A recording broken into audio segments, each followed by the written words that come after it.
everybody, welcome back to Two Little Crows Homestead. Shelly here, and today I'm going to make peach butter. Come along with me. So I've never made peach butter before. The only thing I've canned sliced peaches, and so I got a case of peaches from a friend of mine. He picked them up from a little Amish store west of me, and so I canned all. I think I got 7 quarts of peaches out of that, and I had some left over, about 8 cups of peaches. And so I was watching Whippoorwill Holler. I don't know if any of y'all ever watched that channel, but and for the life of me I can't think of the woman's name that does all of the stuff on that channel, but she has some amazing canning recipes. And the sauerkraut that I have fermenting right now, that was her. I followed her instructions on how to do that, and I actually want to taste test it and see how it tastes, because it's been, I think, 2 weeks and 2 days or something like that since I did that, and I want to see if it's how it's doing. But it looks fantastic. It's not like my other fermenting stuff. I don't know, I just didn't have good luck with it. Like, it grew mold and all kinds of stuff. So hopefully this will work out. But anyway, back to the peach butter. She did a video on how to can sliced peaches, and but she started out that video with making peach butter.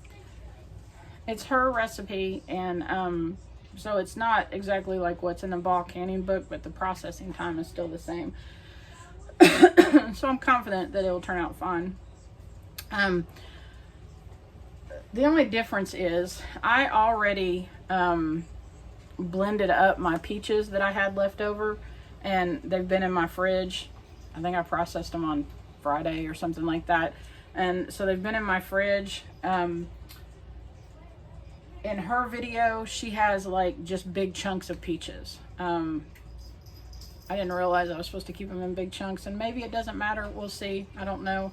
But the rest of it I'll be following her video. So right now I've got jars boiling in my big canner, and I've got a ½ cup of water in this pot right here, and I'm going to add 3½ cups of sugar and just let that start to dissolve and heat up, and then I'll add the peaches to it.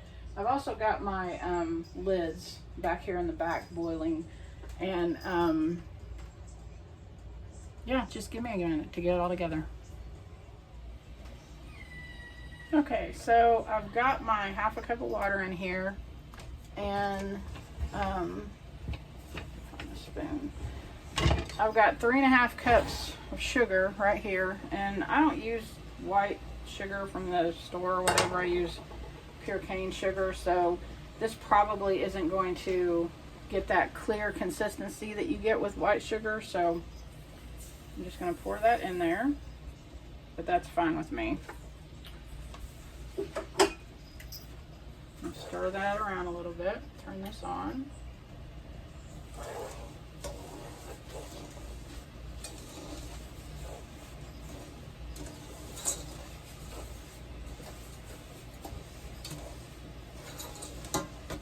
I'm just going to let that cook down a little bit.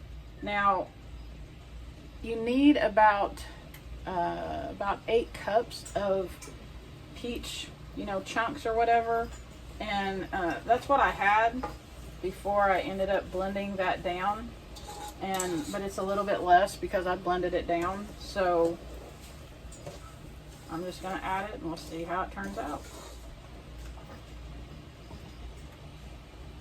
And there's still some chunks of peach in here, which I think will be fine. They're not big chunks, they're just little whatever, but there's still a few in here.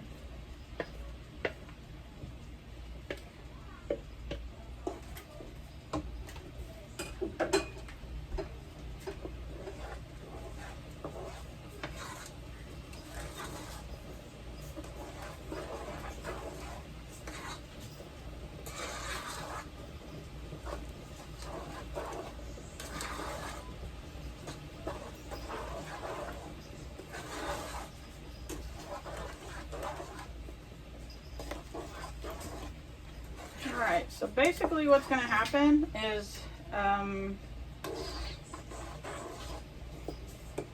going to let this cook down for a while.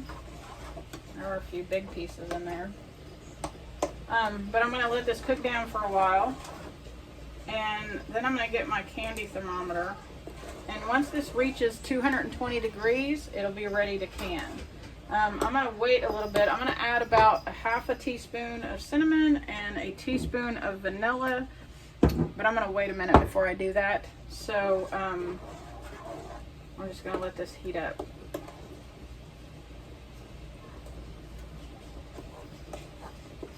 Trying to cut up some big pieces in here that I see.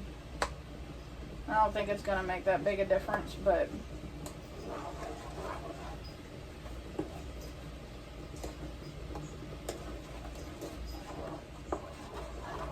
on her videos she leaves the chunks in there because her and her husband like it that way. It'll be fine. Alright. And my jars are coming along nicely. Alright, my butter is starting to boil. And I'm going to add cinnamon to it.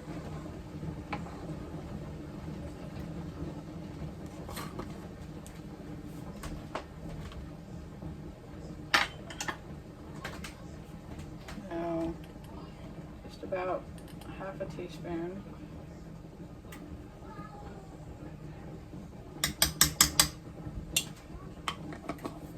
I love the way cinnamon smells.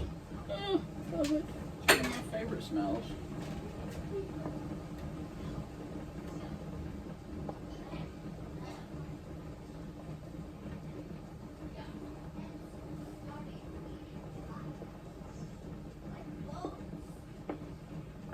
I have a feeling that this is going to be a really pretty color. Because I left my peaches set in the fridge overnight, they started to you know, brown a little bit, kind of like apples do. But since I was blending them up for this, I didn't figure it really mattered.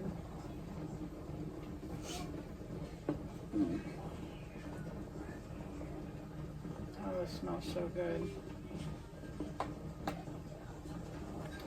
So I'm gonna watch the, oh, okay, so we're up to, it was just like right over 100 a minute ago. We're up to like 160 right now. It needs to be at 220. And this has been cooking for about 10 minutes.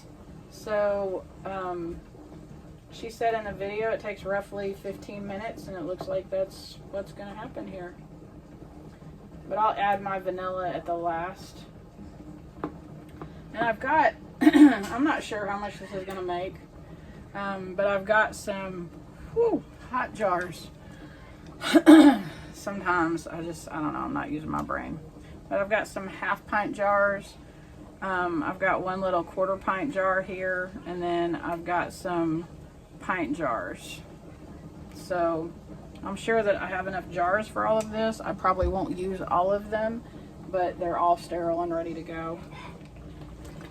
Alright, we're creeping up on 200 degrees. We want it to get to 220.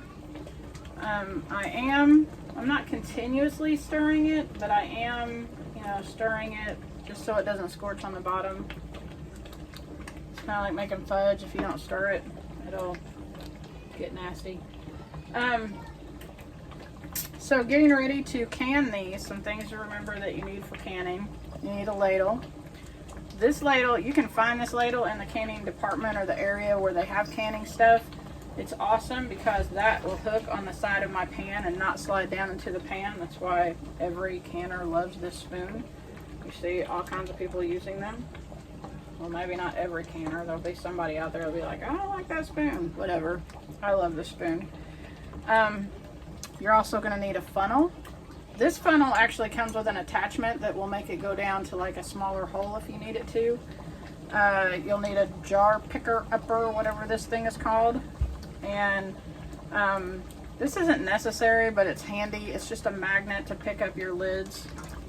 Super handy for that. And you're not touching them after they've been sterilized. And then this end is to get air bubbles out, and this end is to gauge your headspace. If you're not used to canning, this is really handy as well. So where am I at on my thermometer? Almost to 200. And another thing that you want to remember is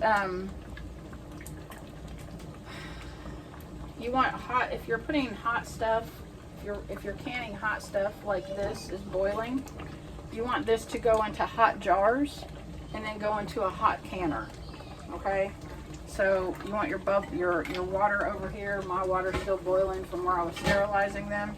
You want your water in your canner to be hot, your jars to be hot, and it all goes together.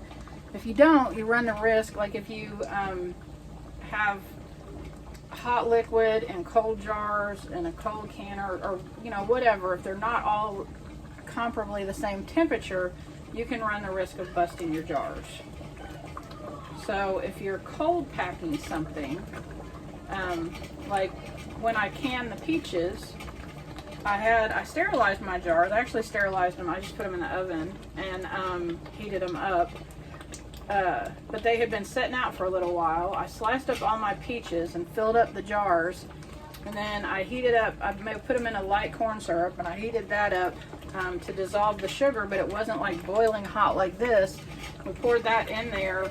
And so we basically, you know, had hot water in the canner, but not boiling water. I hadn't turned it on. So putting those jars, the jars were warm, the syrup that the peaches were in were warm, the water that was in here was warm, so everything heated up together. And it's fine to do it that way too. Okay, we are at 220. Now I'm going to start filling up my jars. I'm going to leave about a 1/2 inch head space.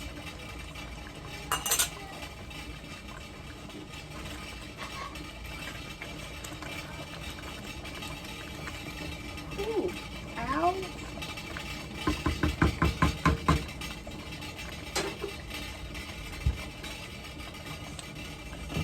Bring that off.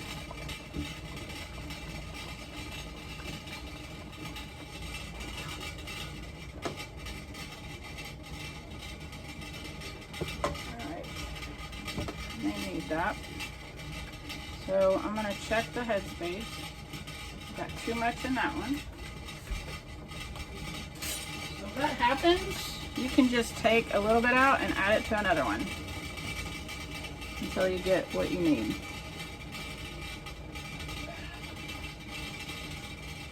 A little bit more.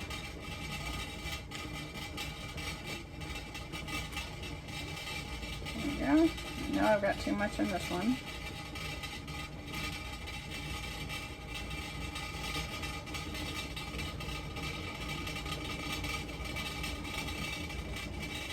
I had one that was just right. This one is a little bit taken out. And this one in the back I'm not sure about. Just a second. Oh no, I've got too much in there too.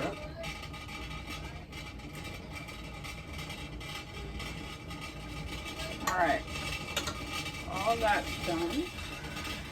Okay, I just realized that I added the vanilla, but I didn't get it on video. So before you take it off the stove, add a teaspoon of vanilla. Now, before you put your lids on, you need to take some vinegar, just dip a paper towel in there, and you need to clean the lid of your jar. Your jars are going to be really hot, so I have a glove that I'm going to wear because that jelly is really hot. Well, it's not jelly, it's butter, right? But it's really hot, and I'm going to clean around the top of my jar with that paper towel. This one actually has some dripping down the side. I'm going to try to get that off.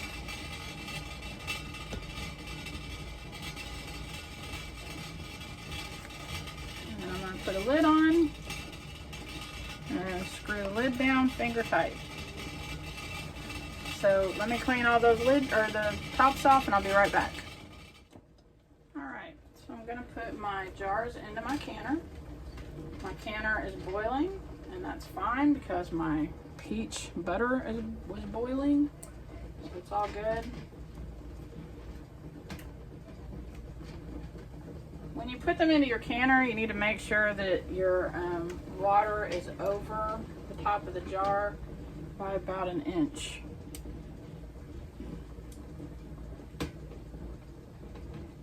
And it is for most of them, but not the pint jars. So I'm gonna have to add some water, which is gonna cool my water off a little bit, but it's okay.